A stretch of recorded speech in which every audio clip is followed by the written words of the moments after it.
Pressure itself is not the problem. It's how you view pressure. Because the same pressure that will burst a pipe is the same pressure that can make a diamond. So either you can allow the pressure to break you, or you can allow the pressure to make you. The same thing with disruption. When disruption comes into our lives, we can either allow it to break us, or we can allow it to make us and use it to better ourselves, to come out stronger, to come out better, to come out wiser. That when we come out of the disruptive moment, because that's what we have to realize, disruption is not a permanent place. Disruption is a moment that oftentimes we turn to momentum or a movement. Subscribe now. Welcome to the Unscripted Authentic Leadership Podcast, a podcast where we're seeking to lead change while also seeking to understand. We're also here as a platform for leaders to come together to unite, to develop and empower other leaders in the areas of business, family, and community. I'm your host, Lafayette Lane, joined by my co-host, John Lebrun. And tonight, we're here to have a conversation about disruption. Lately, I've been reading a book, T.D. Jakes' recent release. Believe it or not, I think he's written over 20-something New York Times bestsellers and probably 30 plus books over the years, which is insane. I've been reading about disruptive thinking. Got me thinking about this whole idea about disruption, which is kind of I don't know if the word is weird, but kind of a word that people don't want to talk about, because when I think of disruption, I think about like being in school and somebody is talking while the teacher's talking. They're being a disruption, and the teacher says, stop, because your disruption is causing others, that is hindering others from learning or hearing instruction, are causing the progression of the moment to go forward because of disruption. But what T.D. Jakes talks about is that sometimes you need disruption for something to be birthed new in your life. I can think about in my own life, man, that disruption is not comfortable. And sometimes some of my greatest questioning to God of why is because I feel like he wrecked my plans. He disrupted my plans. He disrupted my life. He disrupted or altered my course.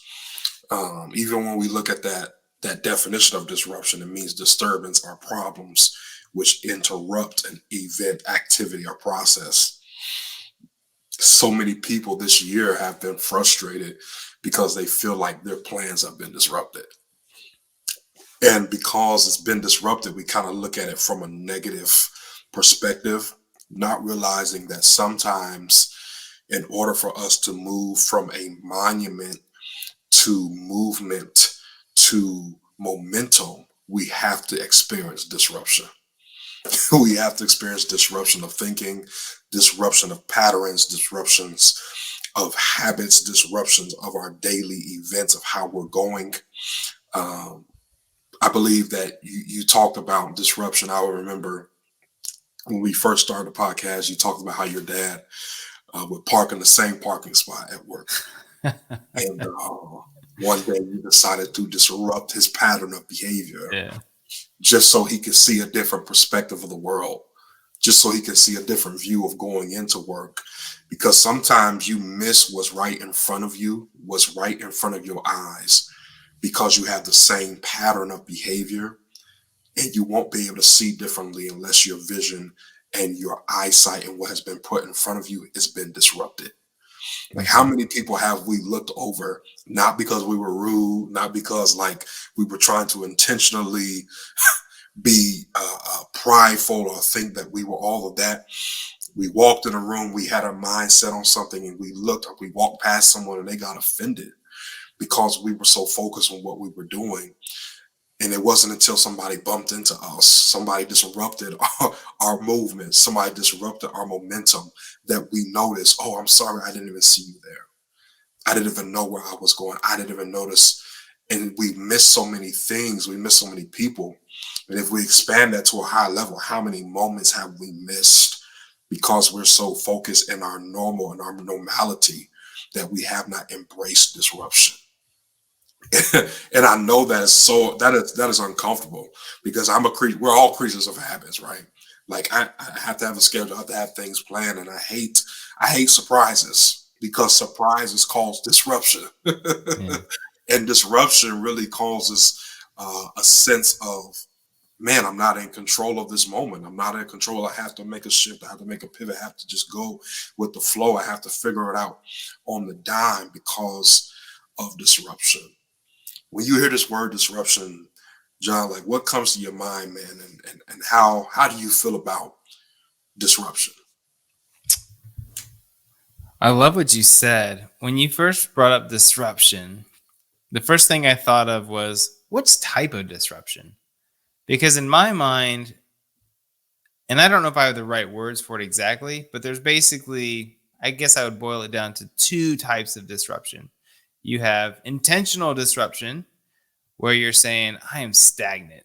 I need to disrupt something so I can move forward and get out of this rut. Sort of like what I did with my dad in his parking space. Yeah, he still does. He loved the same spot. And so I started getting there early and taking a spot just to mess with him because he likes the same foods, the same spots. And he does, I mean, he's a successful man. He has a great life, but it was just me just being his son saying, "Hey, let's switch it up." So there's the intentional disruption, and then there's sort of that external force of unintentional disruptions, things that are sort of that come at you to sort of inhibit the progression that you are trying to get to. Maybe like the pandemic, or maybe something within your family that maybe disrupts your day or your plans or your goals. It could be family. It could be somebody said something to you and it made you sort of slow down in what you're doing. It's a disruption that you didn't intend to happen. So I guess I looked at it as two things, and it was one, unintended disruptions, which Oh, you have to sort of learn how to essentially shield and keep moving towards where you're going. But then yeah, there's also that ability to have some sort of understanding of when you are in a funk or in a rut and it's time to switch things up. It's sure. time to disrupt your daily routine, maybe your career. For the most part, I love to disrupt things by small things, not making big giant changes, but stay on task, stay where I'm going, but make little tweaks. Like maybe go take a morning walk now instead of what I was doing before. Those get up earlier in the day or start a new exercise routine. That's definitely a disruption if you're not used to it. But Yeah, these could be positive, amazing disruptions that really impact your life. man, that's so good how you differentiate and categorize the internal disruption and then the external disruption because that everybody can see. Something's wreck your life. You go through a divorce. You lose a child. You lose a job. You lose money. You lose a house. Everyone can see that, and that comes with a level of embarrassment. That comes with a level of shame. It can come with a level of guilt. It could come with a variety of emotions.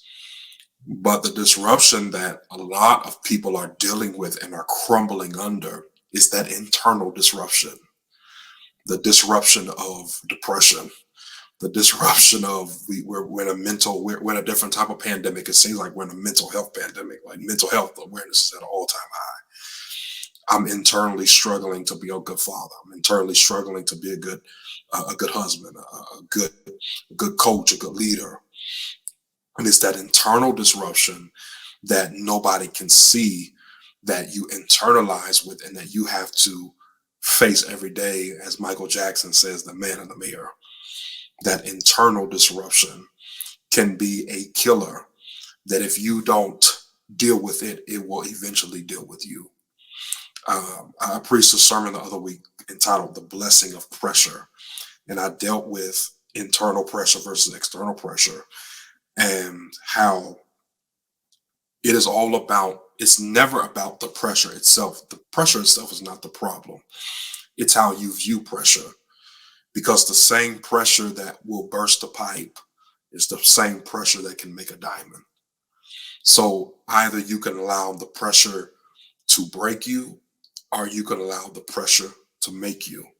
The same thing with disruption. When disruption comes into our lives, we can either allow it to break us, or we can allow it to make us and use it to better ourselves, to come out stronger, to come out better, to come out wiser. That when we come out of the disruptive moment, because that's what we have to realize, disruption is not a permanent place. Disruption is a moment that oftentimes we turn into to momentum or a movement. So you may have lost your job and been out of a job for 3 months, but because you went into a sunken place of disruption, you allowed that moment to take you to a depression for 3 years. You allowed a loss to set you back a whole decade. There are people that literally have given up on their dreams, given up on their visions, given up on their goals, given up on their purpose because they had a disruptive moment that was only supposed to be temporary, that they allowed to be permanent. And they died outside of purpose because they allowed a moment to turn into momentum.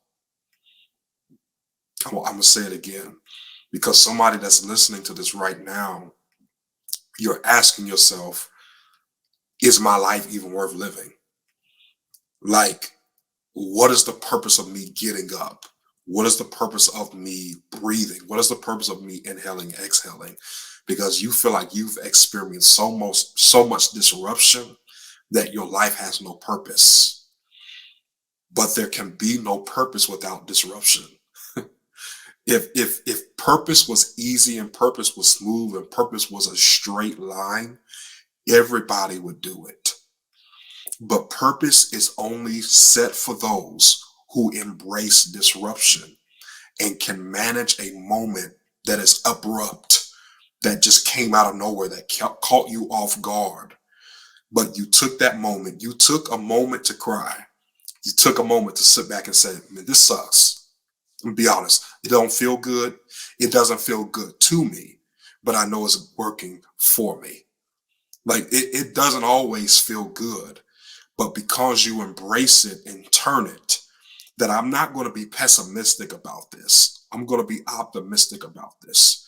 That maybe that maybe you losing your job or losing what you thought was going so well was the moment that you needed to become an entrepreneur, was the moment that you needed to start your masterclass, to start your online business, to start your school, to start going back and doing what you know you put down because of disruptive moment. Sometimes you need disruption to start a new evolution in your life, to begin all over again. Sometimes you ever seen a dilapidated area that was already halfway torn down, and you wondered why they didn't just tear the houses down, and then all of a sudden a tornado comes through and wipes the whole area out. Well, if that tornado would have never came through, we would have just had an eyesore in the community that would have never been taken away because someone wanted to hold on to what was dead, that was no longer bringing life and no longer bringing beauty, no longer was bringing value. And it took disruption to take something away that was no longer giving profitability, that was no longer bringing life and resources to the things around it. So sometimes you need disruption to create a birthing in you. Wow. So while we're talking about this mental health part, I want to cue in on this. And you had said something, and it reminded me of something I'd heard once before, and that's don't let a bad moment turn into a bad day, a bad week, and a bad month, and so on. Yeah. Like, let the bad moment just be the moment. Why? Sure. Don't let it creep into the very next moment. Have your feelings on it, get through it, get past it as quick as you can, and don't hold on to it, because you're probably the only one holding on to it, not whoever frustrated you. Yep. And you talked about we're in a pandemic for mental health. Yes. And there's a lot of studies coming out now. I don't know if there's a lot. There are studies coming out that are showing that depression is not a chemical imbalance. Now, a medical study that's pro pharma will not show you that, because the chemical imbalance means that you're something wrong with you. You're created with an imperfection that can only be balanced by medication. Okay. Therefore, and a lot of physicians, right, they subscribe to basically national, what the national medical associations and so forth, which are run by pharmaceuticals, which get paid when you take their medications.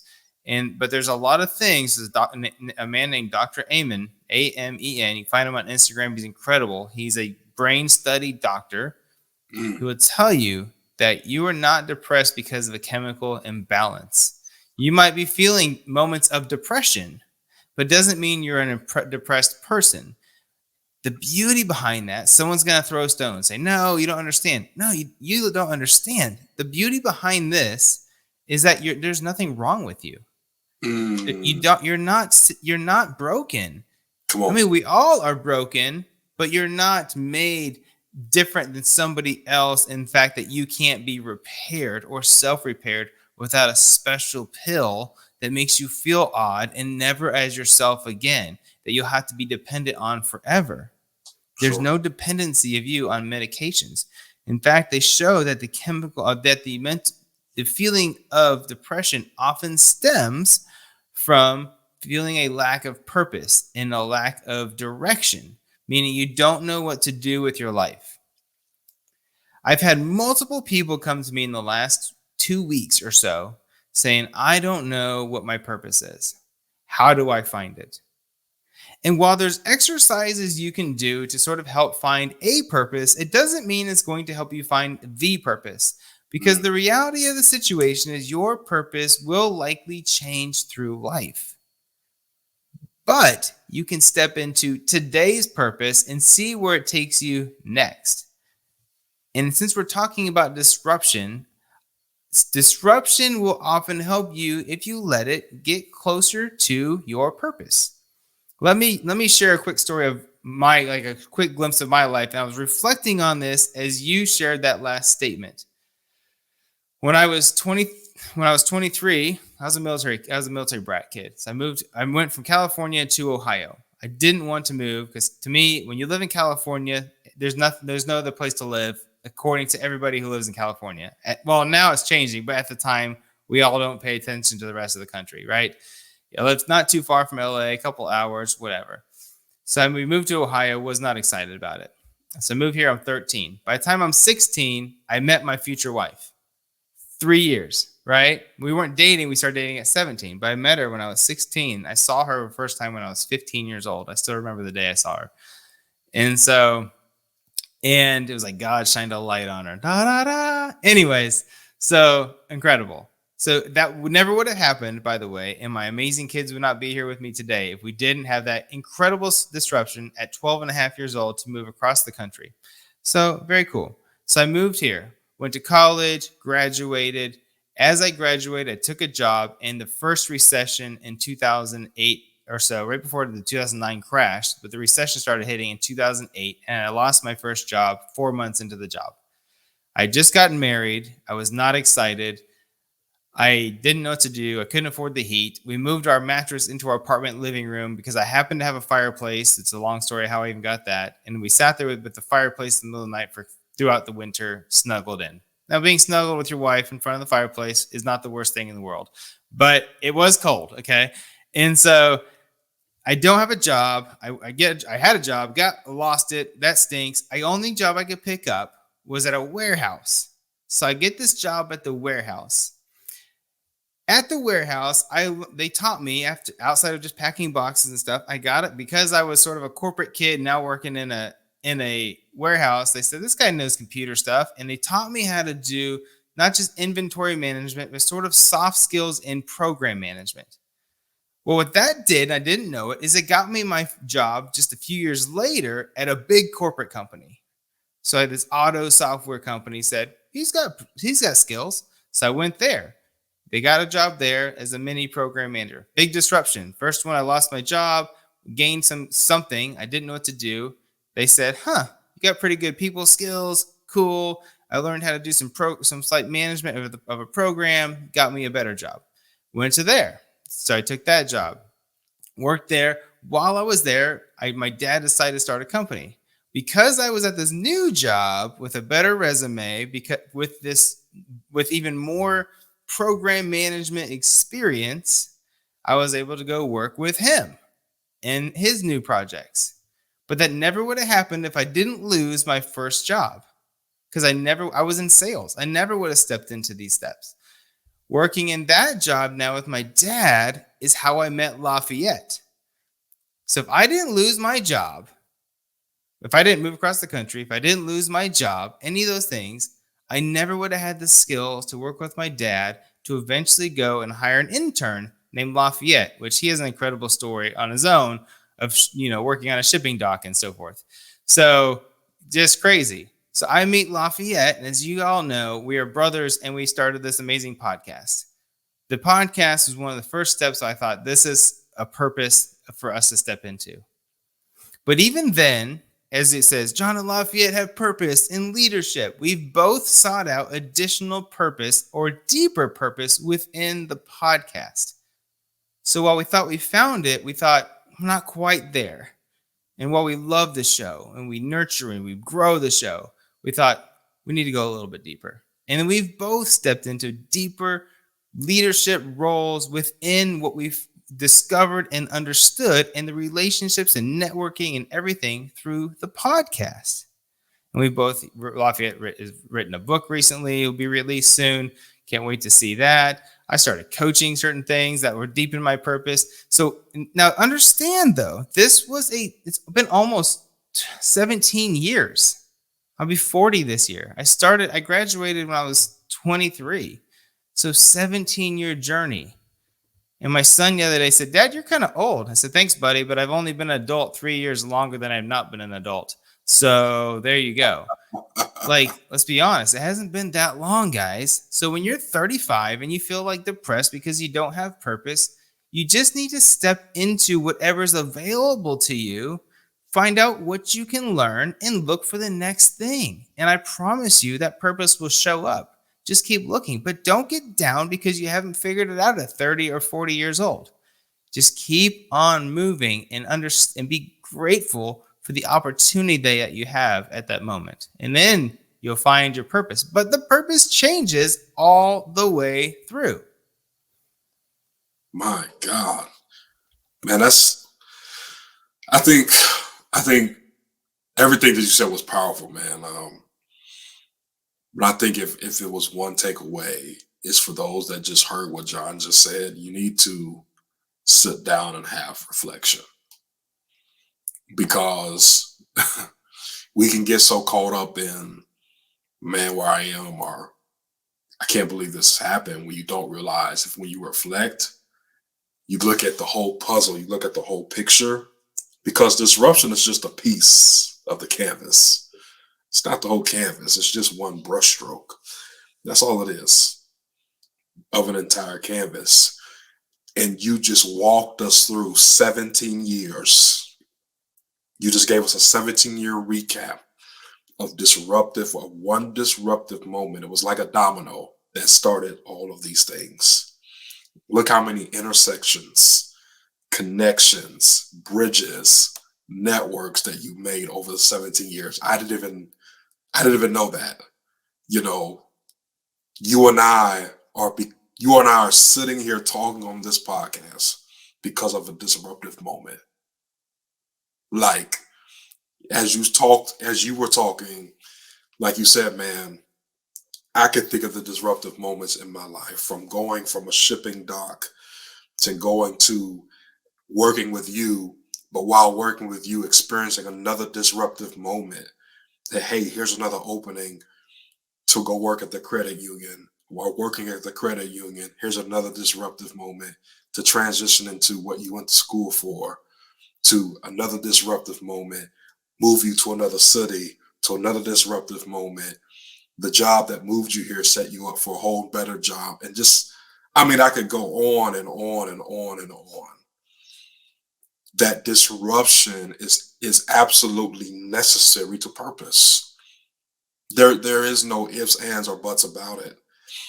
There's no getting around it. And I think even to go back a little further to what you said when you were talking about the mental and the depression, how it's not a chemical imbalance. I think that is so good because what I got out what when you said that was don't allow disruption to change your identity because you can take on something and you become a an issue and your issue becomes your identity. Your problem becomes who you are. You become that. You become that label. You know, we're in a whole, and I'm not going to go too far down that rabbit hole. We're in a whole culture of people trying to label, but also not label at the same time. We want identity, but then we don't want to be identified. That doesn't make sense. So and I'm gonna leave that there. I'm gonna leave that there. But we have to be careful. We have to be very careful that we take on these identities or non-identities because we're having disruption. You may have depression, but as you said, depression doesn't have to have you. It is not who you are. You are not broken fundamentally because God doesn't create junk, as you say, John. That's one of your favorite things. God doesn't create junk, and that's in the Word. The Bible says we are fearfully and wonderfully made in the image of God. Point blank. Period. So fundamentally, for who you are is not depression. You are not depression. You are not anxiety. You are not ADHD and all these things. They try to slap labels on our kids. And now that I'm a father, I was telling my wife the other day. I said, "Listen, when it comes to our children, I'm not going to allow a doctor that if they're going through something to label them or to say, hey, your child needs this medication because they can't sit still in class or they have a trouble listening at home and you just give them this medication. Well, what do you think that's doing to their brain? You're altering again. And I was telling my wife this the other day. So it's amazing that you said that, bro, because what we think is helping this generation is actually crippling us even more to be codependent or to be dependent, not codependent, dependent, because I believe God did not create us to be dependent beings, that where I have to depend on you so much that if you move out of my life or something happens to you, my life falls apart. But I believe he created us to be interdependent, to where we work together cohesively as teams, as unity in a unified front. So we are not to be so dependent on something, whether that be medication, a person, a resource, but we are to be interdependent. That is the call, because disruption will try to come in and create cracks in your interdependency and make you dependent on something that will not sustain you. This is what happens when you see drug addicts or you see addiction. That's all addiction is, is you are depending on something because you had a disruptive moment. And so you turn to a bottle or you turn to a crack pipe or you turn to marijuana or you turn to CBD, whatever you want to put in that fill in the blank is because you couldn't handle disruption. And all we're trying to tell you tonight is that what just John just said, disruption is a part of the plan. It's not a part of your downfall. It is not to be your detriment. It is to help you propel you forward and launch you into your purpose. That just as John said, for John, it was a 17-year journey. Some of us, it's a 30-year journey. Some of you, it may be 17 days, 17 weeks, 17 months that you'll be able to look back and say the disruption. If I didn't experience disruption, I would not be the person I am today. And I ultimately will not be the person that God wants me to be tomorrow. So you have to learn how to embrace disruption. Embrace disruption. Disruption is here to make you, it is not here to break you. John, did you have anything else you wanted to say? Not much. Just Yes, sir. everybody has to understand that disruption is an ongoing thing. It's not a thing that just happens once or periodically. Some are bigger than others, but there's disruption every single day and in most moments. Yeah. What we have to understand how to do is identify which disruptions are causing harm that we can control and get and remove. For example, your phone notifications are constant disruptions. Yeah. You can actually remove, as I do with my phone, almost all notifications. That's good. So unless it's a text or a call, I don't hear about it, not even an email. And so it removes your disruption, right? Yeah. Yeah. And then there's other ones that you can't control that come in, and you have to learn to embrace and grow through them and let them galvanize and make you stronger Good. and grow through those and not try to avoid them at all costs, which could actually prohibit you from growth. So Absolutely. yes, just embrace the disruptions and grow through it, and look forward to you in 5 years. John, you have something that you have stepped out into in purpose with helping fathers, leaders, and men. And I think that this episode is appropriate to those that are dealing with that disruption. That you have something that can help them in that area. To talk to them about the leading dads. Yeah, are you talking about the community or the? Yes, all of it, all of it. Yeah. So it's as we were talking about disruption and finding purpose. One of the things I wanted to find is I used to help people in some light coaching, and I knew because the energy it brought me, I had to look into that deeper. And so it was quite a while ago. I did. I went through it. I went through the path of who am I supposed to impact with what I know and who I can help become better. And that was men, specifically fathers. So while I coach men and so forth, I coach mostly dads and teach dads how to not just win at work, but also go win at home. So that because the reality is you can get fired from jobs, you can get let go, you can lose titles, but the one thing you'll never lose is the title of dad. I hope you don't only get the title of father, but you have the title of daddy, the title of dad. And that comes from your kids. You don't get to pick that. They choose that for you. And they choose that for you because the intentional father that you become with your children. And I hope that the biggest legacy for most men is actually their next generation, not their amazing career. And so my purpose in that is helping men identify that and help them create that legacy with their child and knowing that their children are going to be amazing. So my mother-in-law the other day came up to me. My son was helping me paint her. My wife's grandfather passed away a little while ago. And so I was painting a room so they could sell the house. And my son came along with me and he's helping me paint. He's learning how to paint. He's 12, teach him how to do some of this construction stuff. And he's doing a great job. And my mother-in-law comes up. She goes, "You really got lucky with those two," meaning my two kids. And I understood what she meant. But honestly, I thought, the luck has nothing to do with this because they're turning out exactly how I thought they would based on how I've essentially programmed my children to turn out. Because if it was luck, then it would be up to nature, not nurture. And then some people would just be good and some people would be bad. But as Lafayette mentioned, God doesn't create junk, right? We just nurture our kids to become great or not. Now, I know that sometimes they make their own choices and they will go through periods of developing and galvanizing based on bad choices, and I'm cool with that.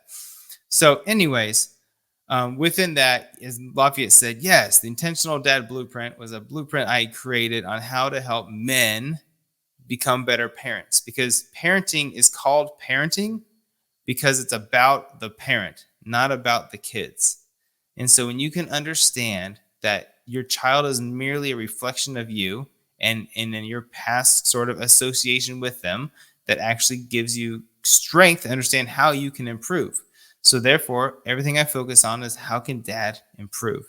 and some tips and tricks on how to give them some better parenting and how they can communicate with their kids a little better and so forth, have a deeper connection and all that good stuff. So yes, I do coaching through that, small groups, and also we have a great community called the Intentional Dad Community, which men can jump into, get resources, network with other dads, take some classes, take some video on demand courses, you name it, all kinds of stuff.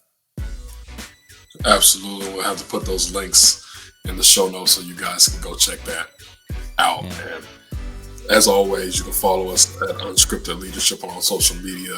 Our podcast is available on all streaming platforms, Spotify, Apple Podcasts, wherever you get your podcast. Leave us a rating, leave us a review. Share this episode with someone. I guarantee you will bless them. Listen, as always, we're here to build bridges and not walls. Bridges connect and walls divide. Until next time, we pray that you be the leader that God has called you to be.